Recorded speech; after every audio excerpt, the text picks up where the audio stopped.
Hey everybody, welcome. Got some background music figured out again, thanks to Seth. No, I have not done the airbrush video yet. Work's been hard, and I ended up taking a little too much downtime this last weekend because I still need to upload the Metallics video to YouTube from last week because it has no sound. But hopefully, I've solved the sound issue, so I've got some music in the background now. Thanks to Seth helping me out last minute. We are going to do edge highlights tonight. I'm pretty whipped from the week, so we'll see how much we get done beyond that. Color-wise, to do the orange, we will need the Pro Acryl Orange, Pro Acryl Golden Yellow, and Bold Pyroll Red. For the gray, just two colors. Titanium white and that's cold black.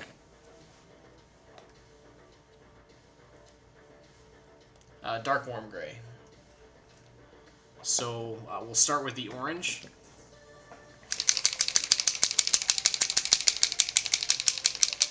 Always remember to give your paints a good shake.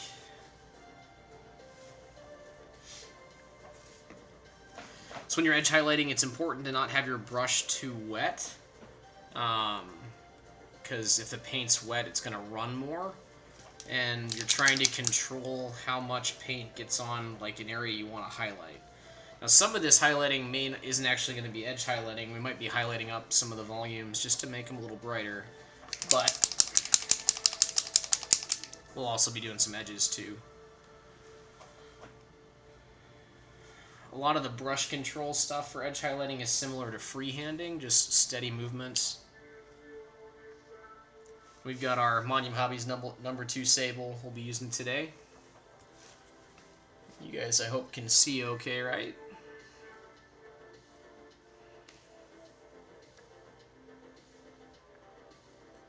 Get a little better. Good deal.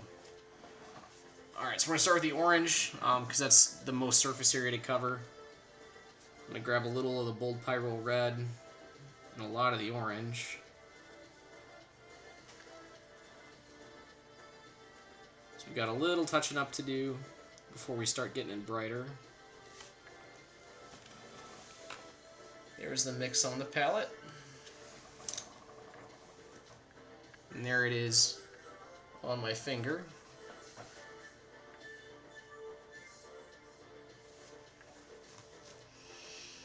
And we're just going to start moving around.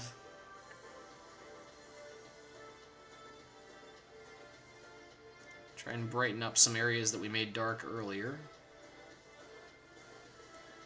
For a lot of these spots, I'll use the tip of the brush. There's times that we'll use the flat, so the side of the brush, to try and help get some highlights done. I'll try to point those out.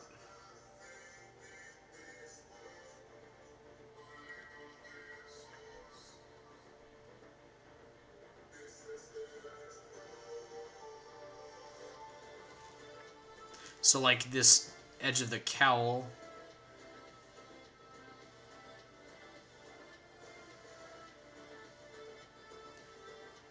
I think I've got it going through OBS, Seth, because it's running. I turned my desktop audio on some. I just have it down kind of low. Is it pretty soft?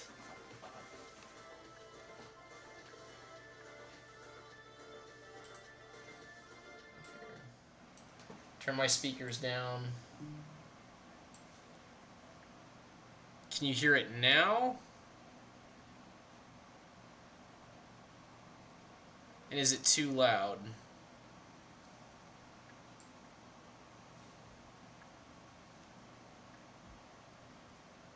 Can you hear it now?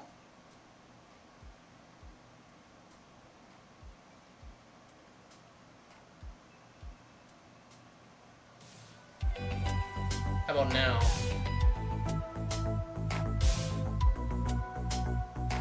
Is it too loud? Because now I have it turned off. Okay. How's that?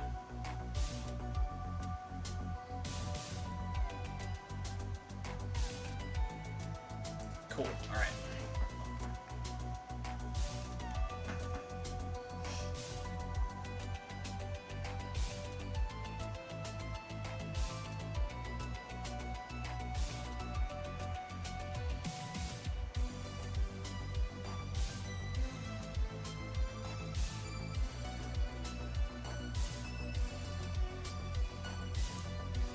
One of the cool things you can do with your highlights is actually kind of create little scratches and textures in the mech or in the surface, just to kind of give it a little subtle weathering that isn't like obvious big chips. Because you know these are like walking tanks, right? So they should have a little bit of scuff and wear. We'll do a little more weathering after we get the camo painted later, but right now we're just trying to touch up a little bit of our mistakes from earlier steps, but also brighten up some of the orange spots.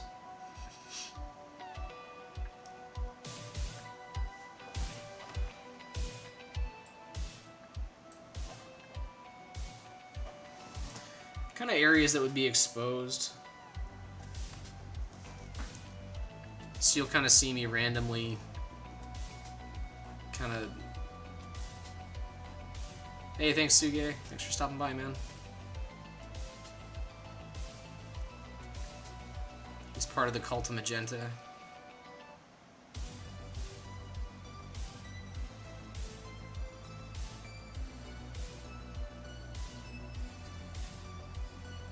So like this raised edge of the cowl here, I'm actually not using the tip, I'm using the flat of the brush to try and get the edge highlight nice and crisp.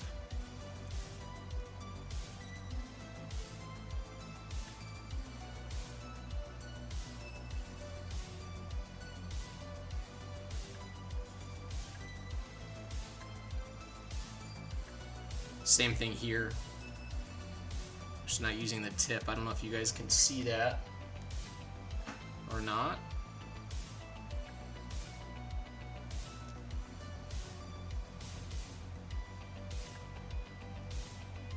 So you don't always have to use the tip of the brush to do the edge highlights. You can do it with the flat, like here. I see I have the tip way ahead, and I'm actually going to edge highlight two edges at once, like that, with the flat.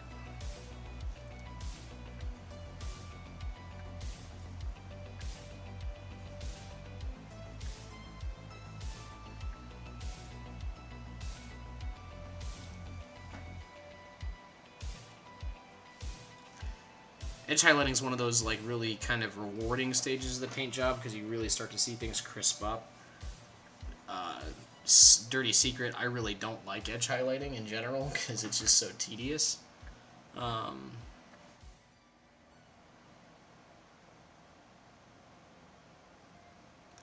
But it's a stage that really makes your miniature stand out. And also, it's a really important step because I'm so sloppy with others' phases, it really helps me clean up the paint job. Because you'll notice when we did like recess shading and other parts of the miniature, I wasn't really that careful or precise. Eventually you have to get more precise, but for me, I get more burned out in a paint job if I spend too much time at the beginning, like when the mini's in the ugly phase. So if I can get a lot of the ugly phase out of the way, I'm more excited about it later. Yeah, I've been doing a lot more dry brushing too. If you do it well, and if you glaze over the top of it later, you really can kind of hide a lot of the dustiness. There's a really awesome video by Artist Opus on how to dry brush, and their dry brushes are really good for it. They're a little pricey,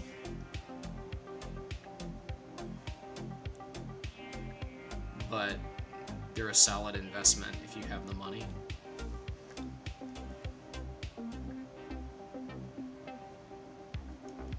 If you've seen the picture of the Sagittaire I have up on my Facebook page, or on my Instagram, I actually dry brushed flesh tone over that red, and then did a kind of filter with some red contrast paint before I painted the camo, and that really helped kind of mask the dry brushing I did.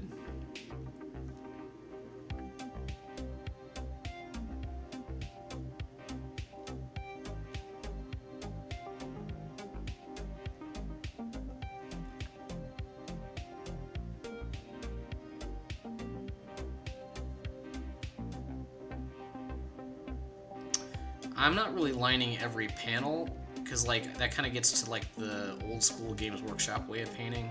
Just trying to highlight areas that I think should be brighter.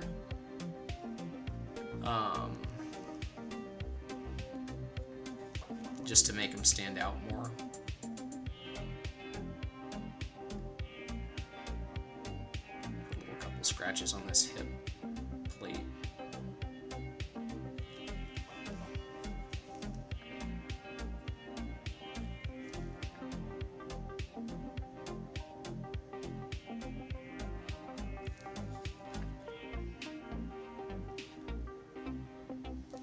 In each layer we'll do a little less surface coverage because you don't want to hide all of your previous layer.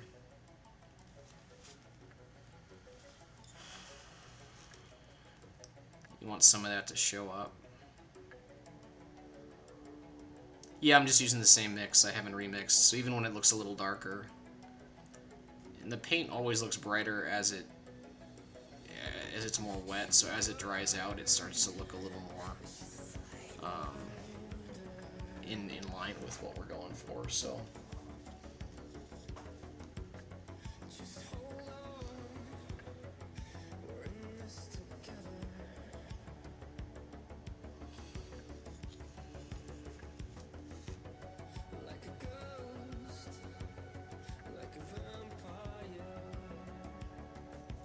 it's like this shoulder plate, that's a good place to put some kind of dots and scratches just to vary the texture up a little bit. That would probably see some wear.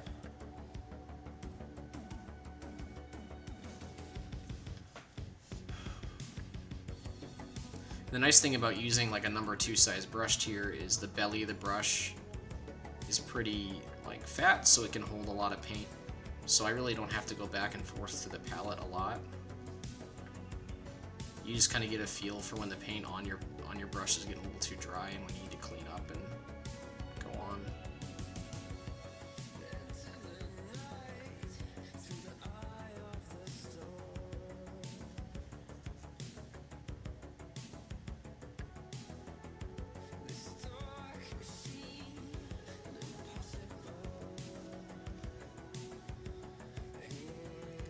Scott, I'm using the Procryl series or base set from Monument Hobbies that doesn't really have magenta. It has a pink that they call magenta that is a fine color, but it's not magenta enough for me.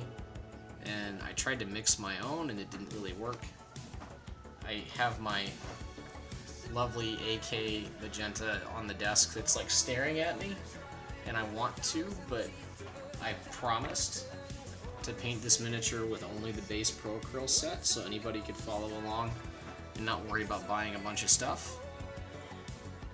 And I'm sticking to my promise because I'm a man of my morals and my word. So, there you go. Alright.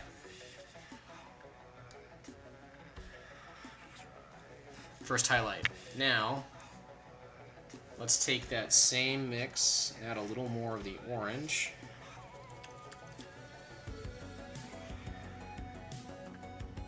And a touch of that golden yellow.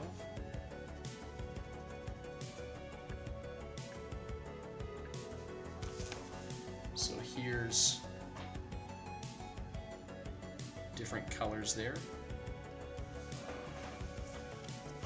And there it is on my thumb, so you can kind of see the difference in color or brightness. We are gonna not use white to highlight with, because that'll desaturate our color.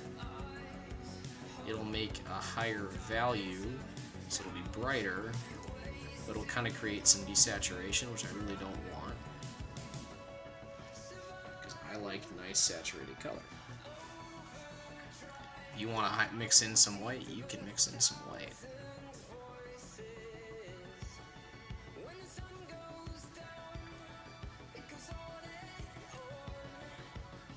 There's ways to make things brighter other than adding white.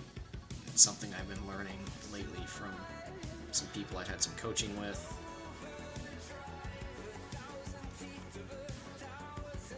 Great teachers and great painters, and I'm very lucky to have a chance to even have them look at my work.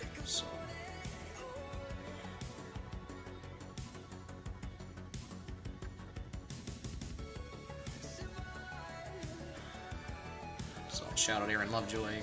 He's been putting up with me, sending him pictures of painted mechs for 3 or 4 years now. Had a couple sessions with Eric Swinson. Both have been super helpful for me in my journey as a miniature painter.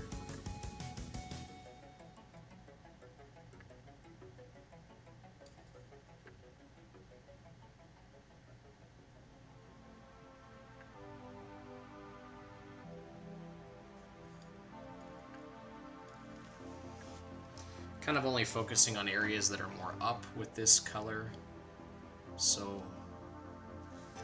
we're not going to highlight everything.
Two edges, one stroke, swipe.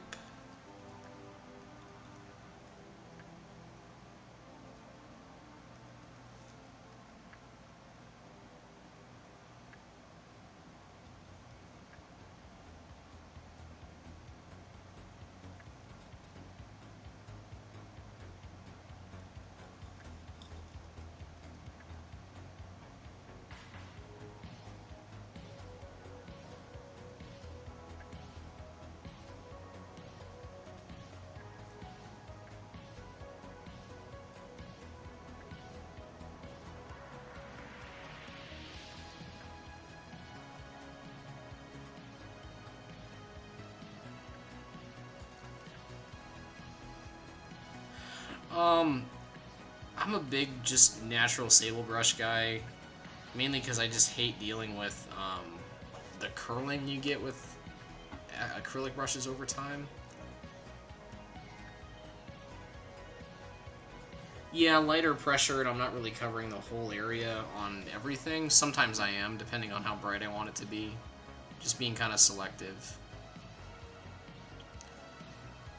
Synthetic brushes are much more stiff most of the time, and they can get great points. I get so frustrated with the curling they get. I know that some of the pros, like I think Sam Lentz, he swears by synthetic brushes, and like he does phenomenal work. I mean, it doesn't matter. The actual brush doesn't matter. It's just how you use it and what you're comfortable with and what you've learned with it. I mean, that's what matters the most. So like, people get asked a lot, oh, what brushes do you use? And then they'll go buy those brushes and stuff. And like, you should find something you like and that works for you. You don't have to like go spend a bunch of money on paint brushes and stuff. This Monument Hobbies brush is a perfectly good brush. I think they even sell something like called the Weapon Rack. That's like a Sam Lentz selection of brushes that he likes to use.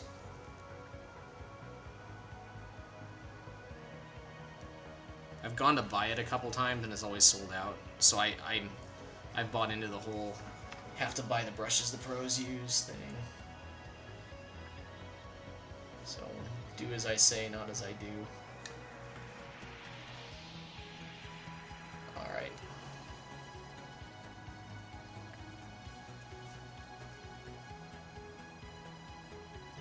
I'm always afraid to use my nice sables for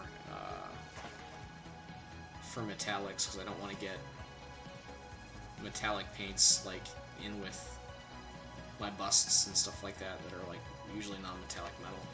So we're going to add more yellow to the mix. There it is on the palette. Here it is on my thumb.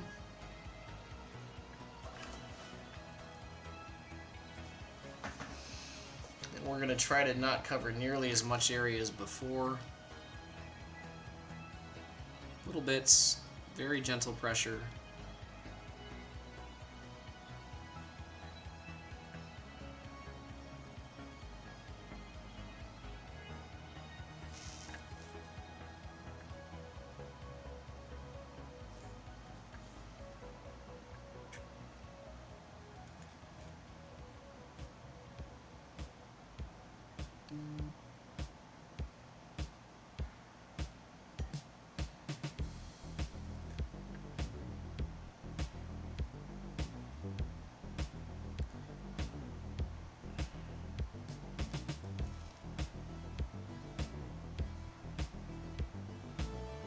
This is maybe a little more yellow than like the other mechs I've done in this scheme, but you know what, it doesn't matter.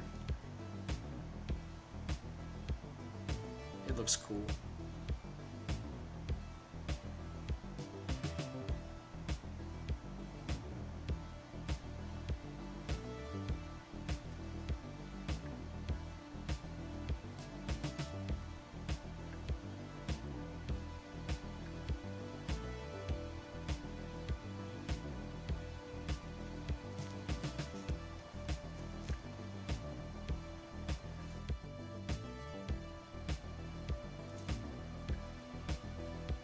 Everybody have a good Labor Day.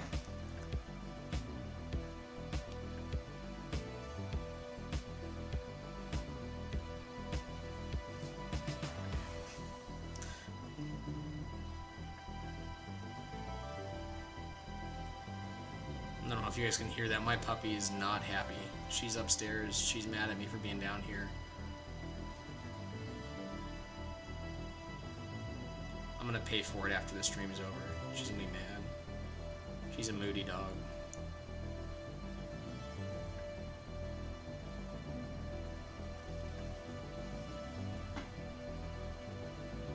Aw, Seth, I'm sorry to hear about the COVID, man.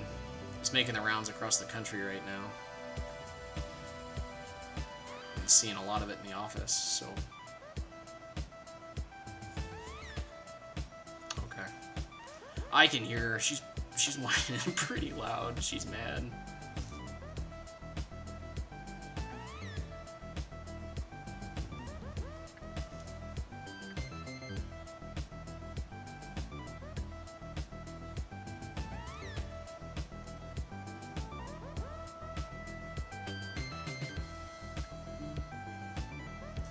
I feel really bad for my wife because, like, this is her first year teaching full time since we started having kids 8 years ago, and God love her, she stayed home with our kids when I was in residency, and so I'm very grateful for all the sacrifices she made. But she's a teacher and she's very passionate about her job, and she's excited to be back in the classroom full time now. And but she got sick before the school year started. She didn't have COVID, but she spent the first 2 weeks of the school year with some crud to deal with. So not a fun start to the school year for her, but she's tough.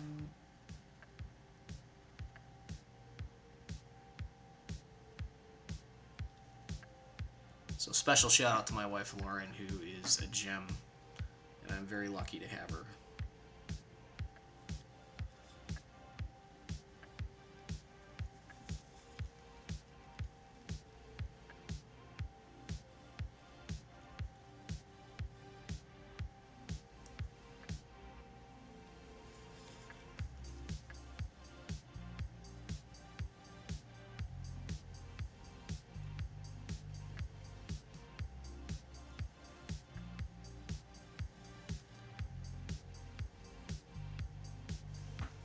Oh, camera froze.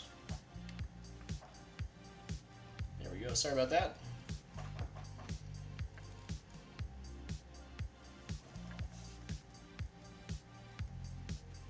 I think that's Andrew. Thanks for the heads up. Same to you, Blitzen.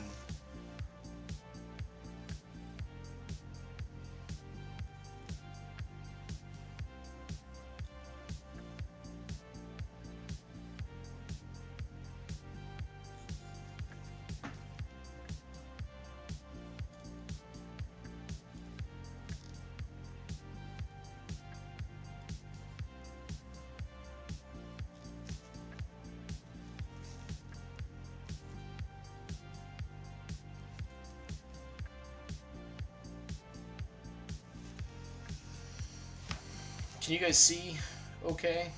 Is that coming through? Now that it's not froze.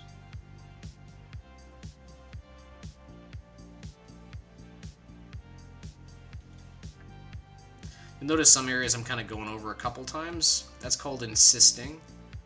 Insisting builds opacity, so the thicker a layer is, or the more opaque a layer is, the more you can see, so the brighter the color looks, even though we haven't actually made the color any brighter. So sometimes repeating it can help. I think it's a pretty darn good looking orange. Pretty satisfied with that. Definitely was able to clean it up a lot in this step. And I think definitely bright enough.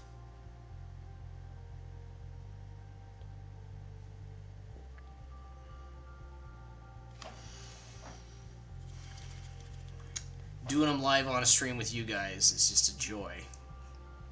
That way it's much less soul-sucking.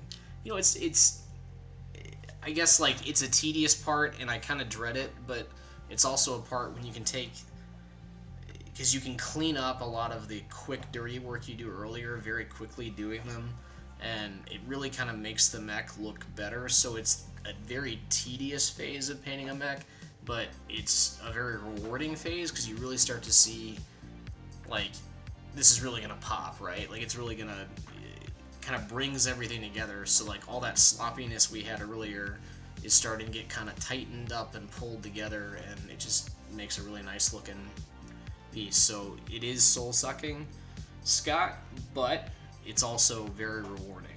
So hang in there. Not all of us can be Ross Hines, who is the master edgelord of Battletech Miniatures.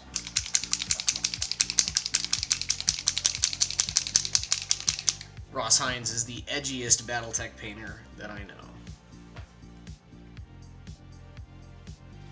You know, I keep grabbing the coal black instead of the gray.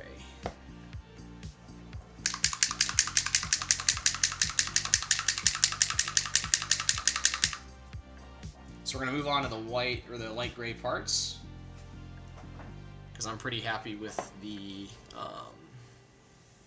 orange parts. It took a half hour to do 3 layers of edge highlights on that, so that's not too bad. Not too shabby.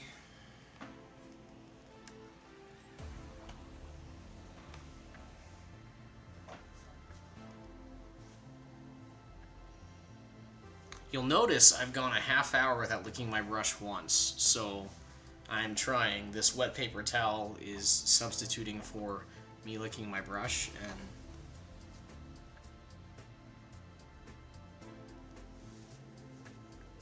hey, it's Mike Wensky, the great Mike Wensky.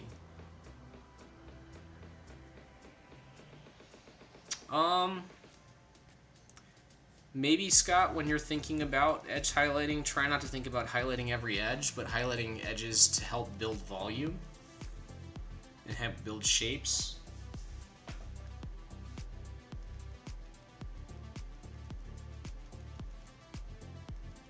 So change how you think about it, maybe, because then you can get more creative with it. And also throw in those little scratches, because those kind of help make it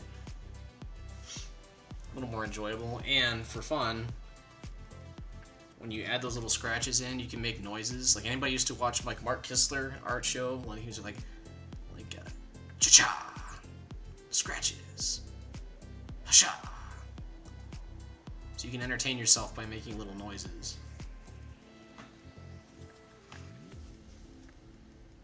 But you guys should be proud. I haven't licked my brush in 31 minutes.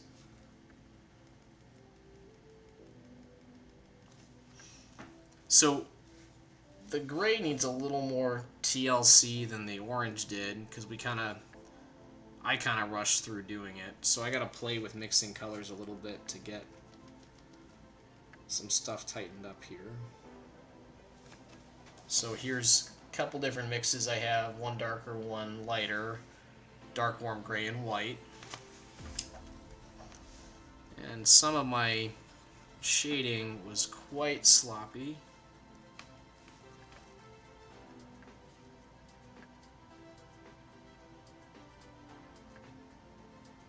So we're going to tighten that up a little bit. And keep in mind, you don't have to worry a whole lot about like blending and transitions here, because we are going to do some camo over all of this, which is going to hide even more of our flaws from earlier. These are Pro Acryl, and the paint along is done entirely with the base set, and it's sold by Monument Hobbies. It's a great brand of acrylic paints. Very user-friendly, very easy to learn with. But welcome, Whiskey. Excited to have you here. If you have questions, just put them into chat.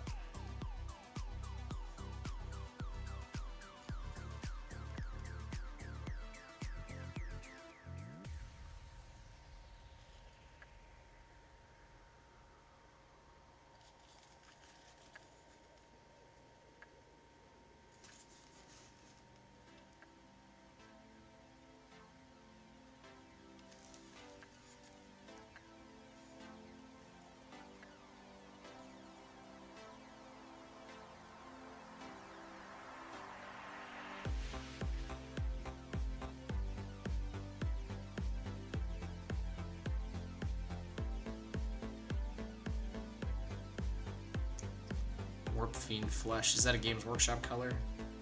That sounds like a Games Workshop color.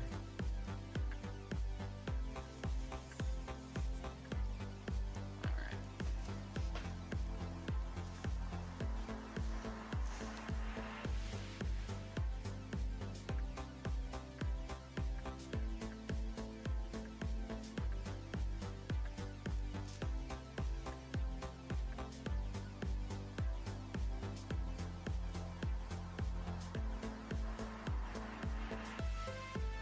Yeah, Pro Acryl is a great brand of paint.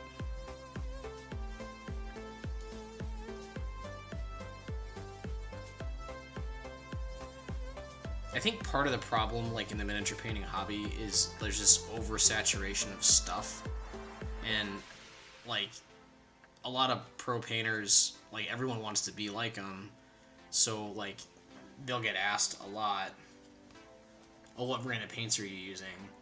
And then people will go buy those paints, thinking that that's gonna make them paint like, like the greats, and like good paints help you paint better, but like it's because they're just easier to use or they fit your style better. So don't feel pressured to go buy a brand of paint because I use it. Not that I'm a pro. You know, experiment with some stuff and find a brand of paint that you like. Although a lot of you guys bought these paints. Don't shoot you. Why would I shoot you, Suger?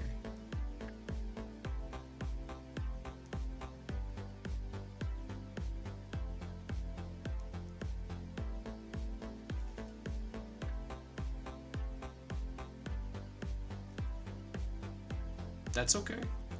But that's how you like to use it, right? They're very like thin right out of the pot, which is great for airbrushing with. That's the point, right? You found a use for them that's like fits your style. So do your thing, man.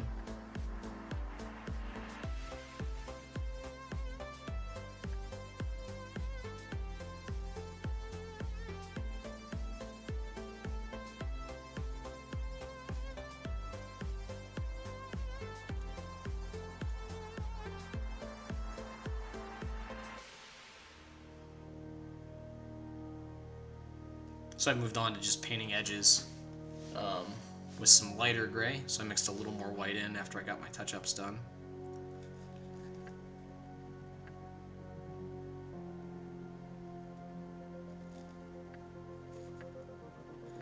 So like this shin panel would be a great area to do some scratches on because it's a nice flat area and it's going to see a lot of wear. So ha-sha, cha-cha, dots, scratches. This big beefy calf panel. Dots and scratches to help build highlights. A highlight doesn't have to be just a line.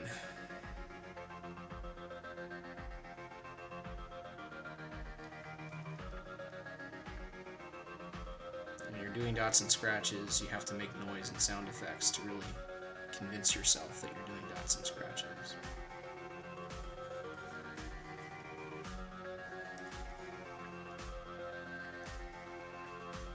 Like action lines with Mark Kistler drawing from like 1995.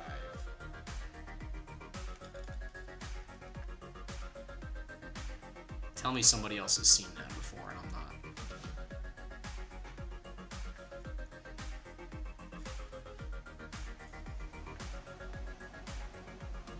Not crazy. I probably am crazy.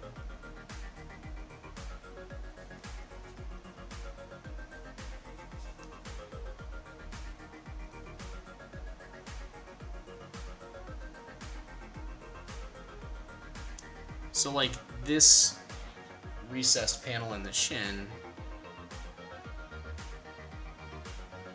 yeah, I guess I honked them off though by putting it in the wrong channel, and the channel they said to put it in didn't say where to put it, so I don't know. I don't want to make them mad, so maybe I will quit posting over there. But I'm glad you're here, and welcome. I have a YouTube channel, Ancient Bushido Secrets. The first 2 videos of the stream are on there. I will post last week's session and this week's session this weekend. It was nice out last weekend. I had family stuff going on. Sitting around and editing a video did not sound like a good way to spend a holiday weekend. I'm sorry, guys.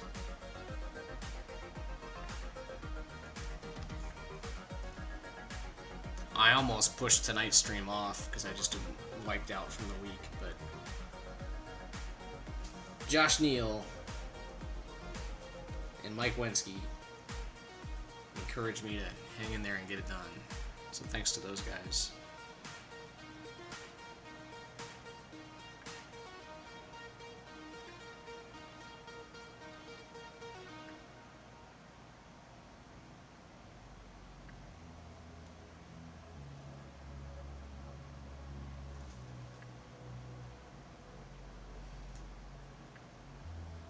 Yeah, I've been better okay for a couple of weeks. It's my wife that's been pretty sick. It's just been a stressful week at work, and thought of eating a bowl of Reese Poofs and watching TV was pretty attractive, but trying to lose some weight, so no Reese Puffs for me.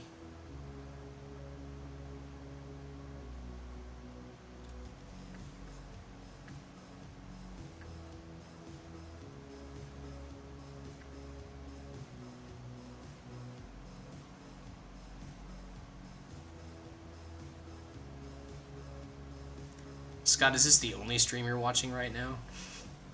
Because I feel so honored to be the only stream you're watching and be your favorite.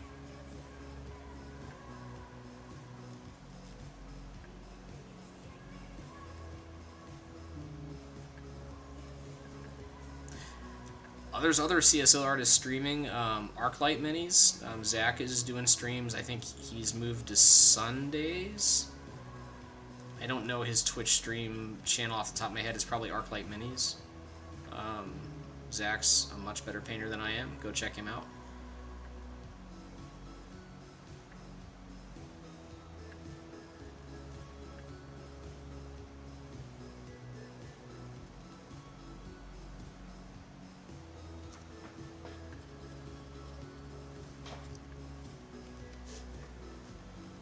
Now you'll notice these highlights on the shin are way too bright for that gray. So we're going to knock these down. We're going to glaze a little of that dark warm gray over the top to kind of mute those a little bit, just because those were way too bright. I almost licked my brush, but for you guys, I restrained myself.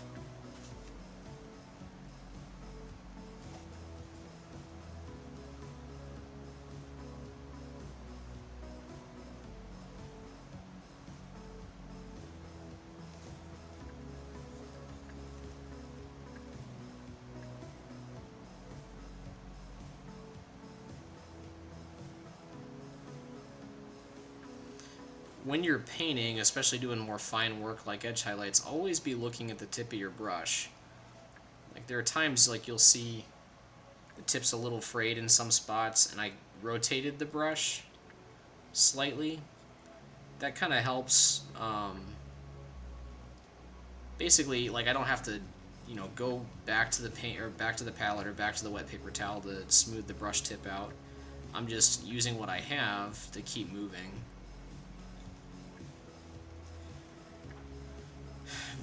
Vallejo Glaze Medium tastes the best. In all honesty, the titanium white paint from Pro Acryl probably shouldn't be licked. If it has titanium in the name, I wonder if it actually has metal in it. So, don't lick your brushes. Definitely, if you ever use artist paint, like heavy body acrylics, do not lick your brushes when you use heavy body acrylics.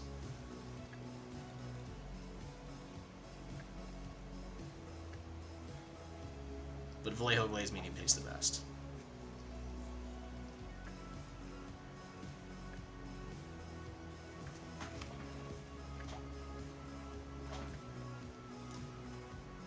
Maybe just a little more white for a highlight, and then we'll call it a day on the gray. And really, just a couple little areas, right? Like, we don't want it too bright. Where do you think I want you looking at the miniature the most? Like, what spot? Like, where do I want my focal point to be? Not a trick question.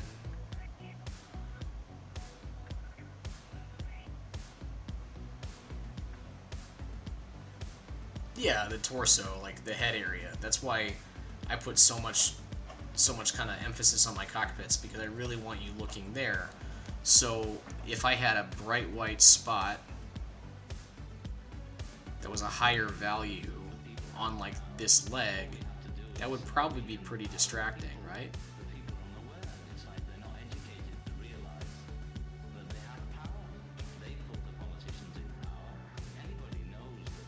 Yeah, shout out to Ironwood Metals. This is an Ironwood Metals Sojourner, and the Savage Wolf is now available.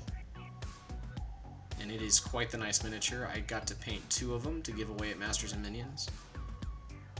I hope they both have a good home. I don't know who at Masters and Minions at my table walked away with the Savage Wolf, but I hope whoever took it home is taking it for walks and taking good care of it, because it was a fun miniature to paint. I hope it's been to the vet, getting some walkies.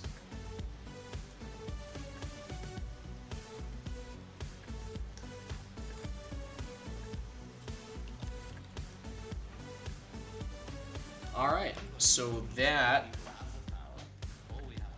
is edge highlighting. So we knocked it out in about 46 minutes. Yeah, it's Ancient Brushido, BRUSHIDO, Secrets, all one word. That harkens back to an old joke.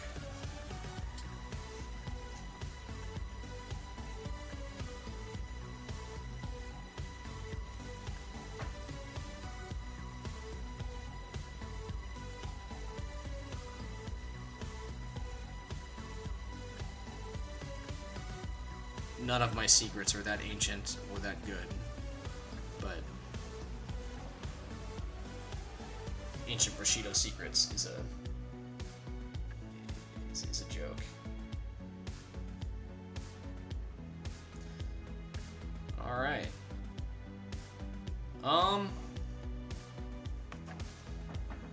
We could do a little more. I was trying to keep this night a little shorter. Every session we've had has been about an hour and a half. I was hoping to do maybe an hour-ish tonight. Got about 15 more minutes before I want to call it.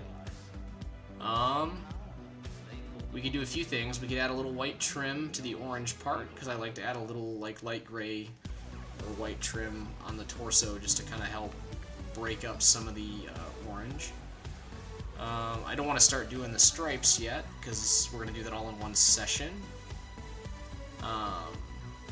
Thanks for the sub, Whiskey.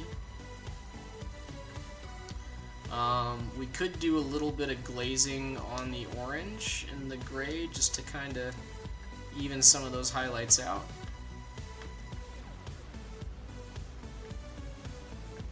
What do you guys want to see?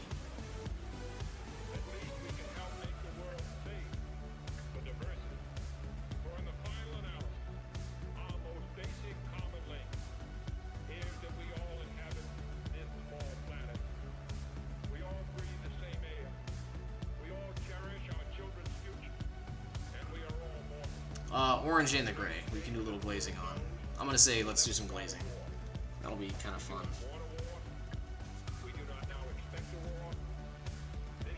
The trick in like when I do miniature painting and stuff, when I'm glazing, I usually try to throw some glazes on at lots of different stages, so I'm never really done glazing. Glazing is a nice refining step, so it helps smooth out blends, it helps kind of even out your highlights and transitions and things like that, and it's kind of something that like I don't just spend a session glazing. I'll do something and then I'll do some glazing on top of it, and I'll do something else and I'll do some glazing on top of it. So I'm going to glaze a little bit of bold Pyrrole red in some of these orange panels,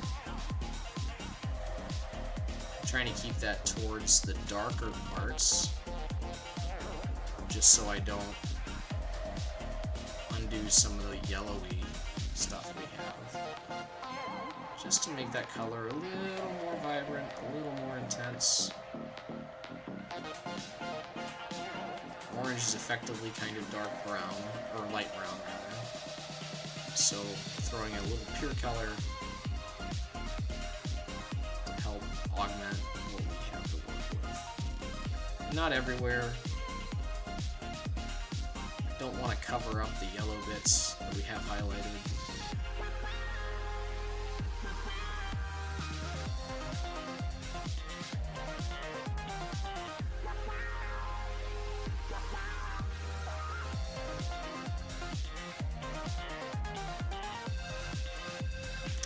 Yeah, so I guess I use the terms interchangeably. Maybe I shouldn't. Deepening or saturated. So like making the color more saturated. Streets of Rage.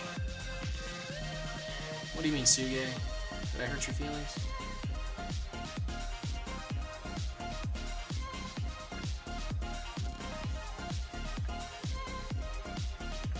Oh.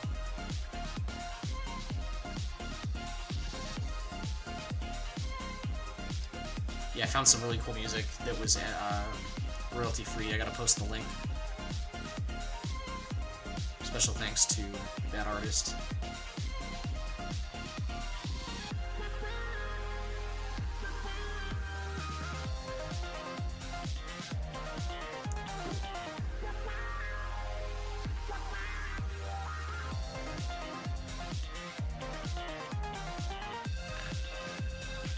Maybe for fun, let's get a little bit of the blue.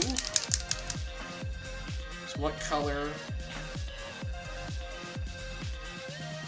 contrasts with orange? Class on the color wheel.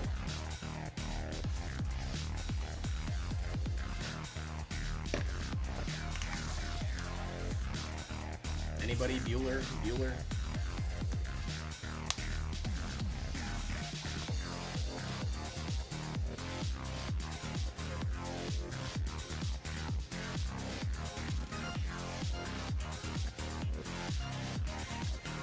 What color would contrast orange on the color wheel? What is the contrasting color?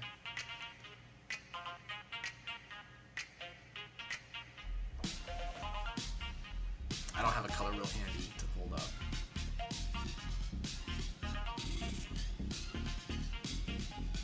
Blue. So let's maybe try to sneak a little blue in some places. We did that on the metallic session last week. Let's put a little blue in some of the gray.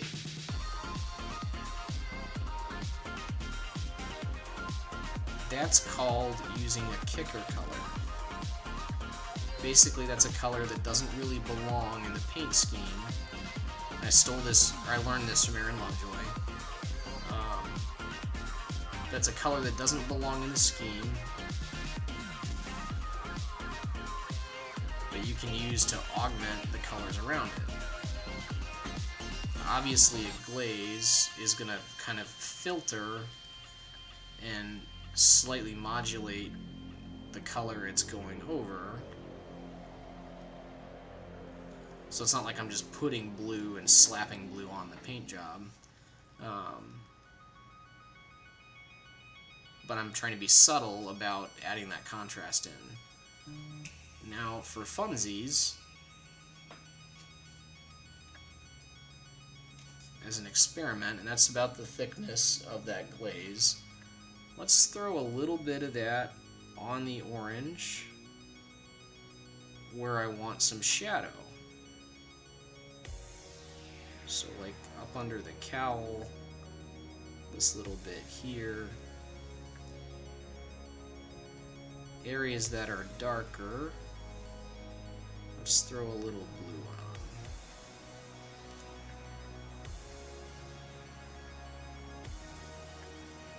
So now I'm glazing the orange contrasting color over my orange.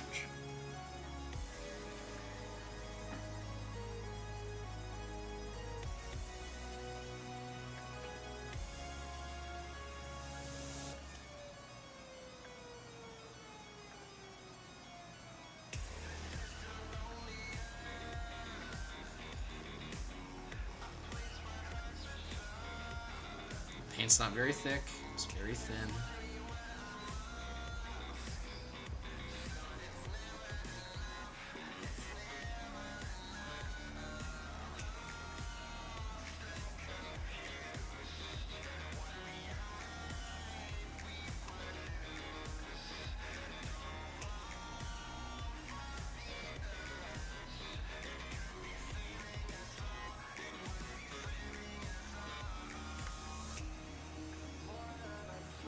Hey, it's Roy. I am a hack.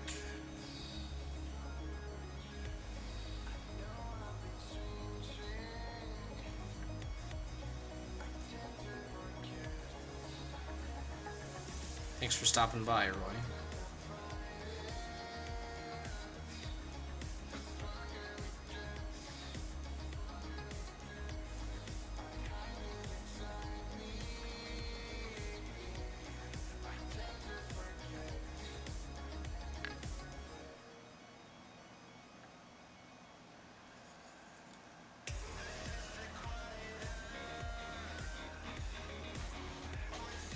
So probably not able to be picked up on camera, but kind of a neat little augmentation to the color.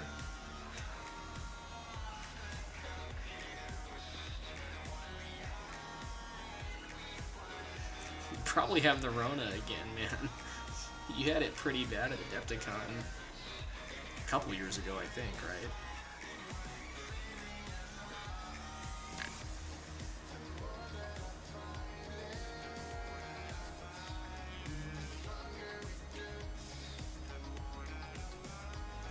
Now, one thing that's been bugging me is how kind of harsh these transitions on the metallics are. So I'm going to grab some coal black. We're going to try and smooth that out with a little bit of a glaze there, because that's just too harsh.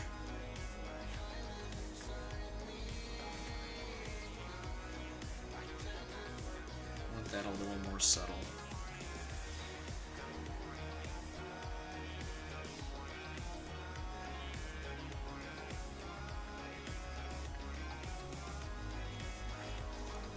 Yeah, it froze. Sorry, guys.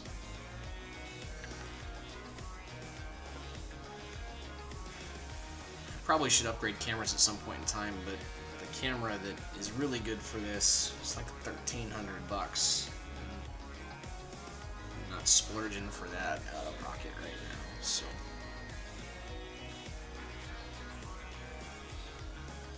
I think the camera quality in the image is okay. It just freezes after about 28 minutes, so.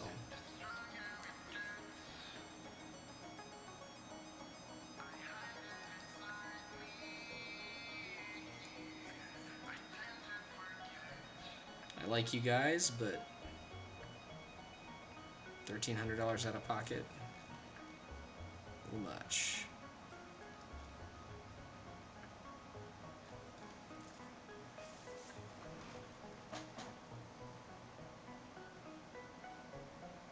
Cool. So I hope you guys can see the difference that made in the paint job compared to when we started. And really only about an hour's worth of work, even though, as Scott said, edge highlighting can be soul-sucking sometimes. We were able to kind of churn out a much crisper looking mini pretty quick. And so now we are ready for the Tiger Stripe part. So next week we will do the camo.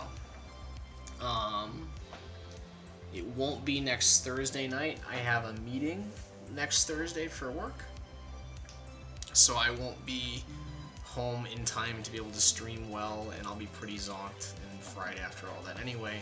So we'll plan on streaming next Friday night. That'd be September 13th.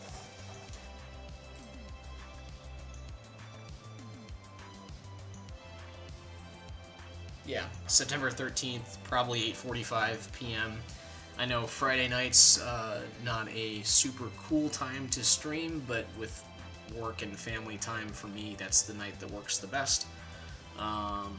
So we will plan on next Friday the 13th, not next Thursday the 12th, 8:45 p.m. for the camo portion of the miniature. After that, we have details, cockpit, maybe some weathering, bases and decals to do, and then this is a finished miniature, so probably a session for the Tiger Stripes, a session for all the weapon details and cockpit, probably try to get the jump jets done at the same video, and we'll do a little airbrushing there because that was requested, and then maybe a session for base and decal, so maybe 3 more sessions and we'll have this puppy done, which I think is exciting. So we'll have the whole mini done in 7 or 8 sessions. So hope this has been worthwhile. If there's something else you guys want to see, or if you have any feedback, feel free to post it in the chat. I appreciate you guys tuning in. This will be posted up on YouTube later this weekend. Tell your friends if they're looking to learn how to paint Battletech minis. This is a start to finish paint series, so we're doing everything start to finish, so you see every step. I'm not touching this miniature between sessions. I've been tempted to. I had some downtime and I was tempted to do a little bit of touch-up work on it, but I am committing to doing everything live on camera so you guys can see it step by step the whole way through. So I hope that's useful. And that's really all I had for you guys tonight. Before we turn off the cameras and stuff, what questions do you have this evening?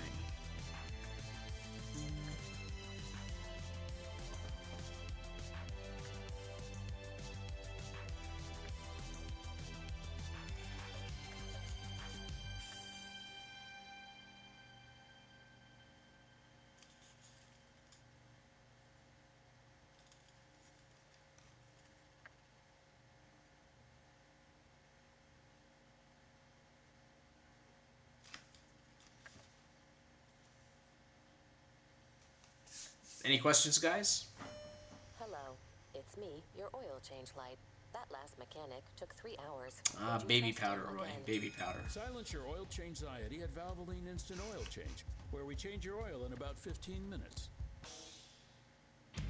Thanks, Suge. My fellow Cult of Magenta member.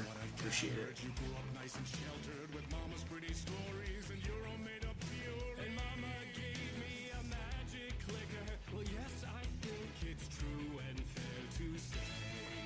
Special shout out to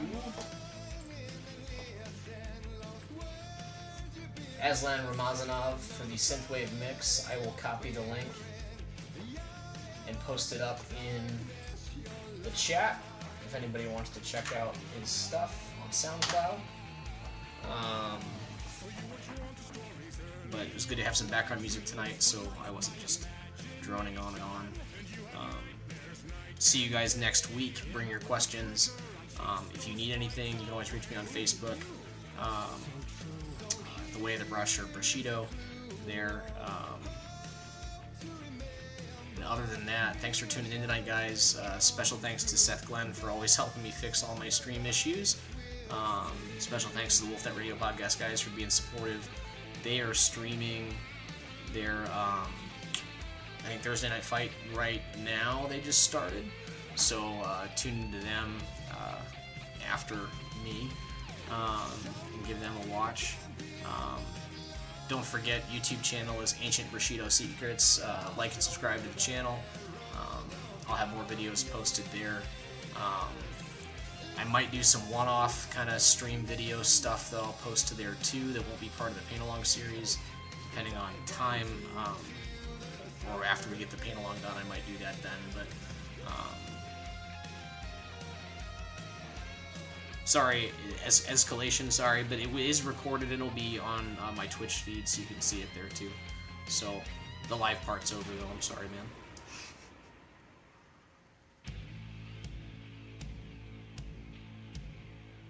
Alright, cool, guys. I'm going to hop off and get to bed.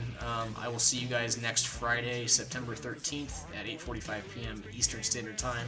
Thanks for tuning in tonight. And you guys have a good week.